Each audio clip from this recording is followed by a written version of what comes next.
was teaching a Rockefeller-approved curriculum.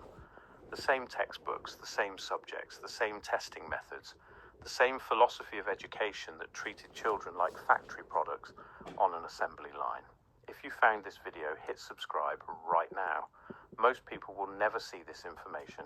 YouTube doesn't promote content that questions the foundations of the system we all grew up in. But if you're still here, you're not most people. Before 1900, American education looked completely different.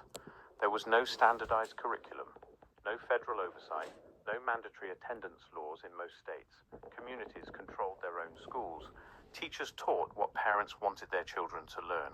Classical education, the trivium and quadrivium, logic, rhetoric, philosophy, these were common even in rural one-room schoolhouses. Students learned to think critically, to question, to debate, to reason from first principles. Literacy rates were sky high. By some estimates, literacy in colonial America and the early 1800s exceeded 90% among white populations, higher than today despite all our technology and funding. Then industrialization arrived. Factories needed workers, not entrepreneurs, not independent thinkers. Workers, people who could follow instructions, show up on time, perform repetitive tasks without complaint, and accept authority without question. The Rockefeller family saw an opportunity. John D. Rockefeller built Standard Oil into the largest corporation in the world by controlling the entire supply chain. He didn't just sell oil. He controlled the wells, the refineries, the railroads, the distribution networks. Total vertical integration. Now imagine applying that same strategy to human capital.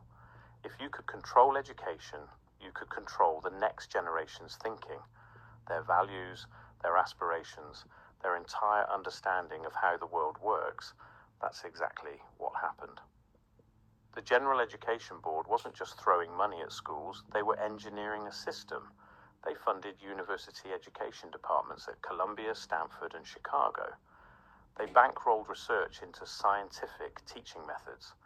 They created the modern teacher training programs that still exist today. They determined which textbooks got published. McGraw-Hill, Pearson, Houghton Mifflin. These publishing giants rose to dominance with Rockefeller backing.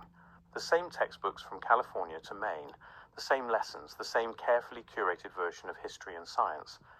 They shaped state education laws. Model legislation was drafted by foundation lawyers and introduced in state capitals across the country. Mandatory attendance, curriculum requirements, teacher certification, all coordinated from the top. And they did it all under the banner of progress and charity. Nobody asked what kind of economy was being built. Nobody questioned who would own it.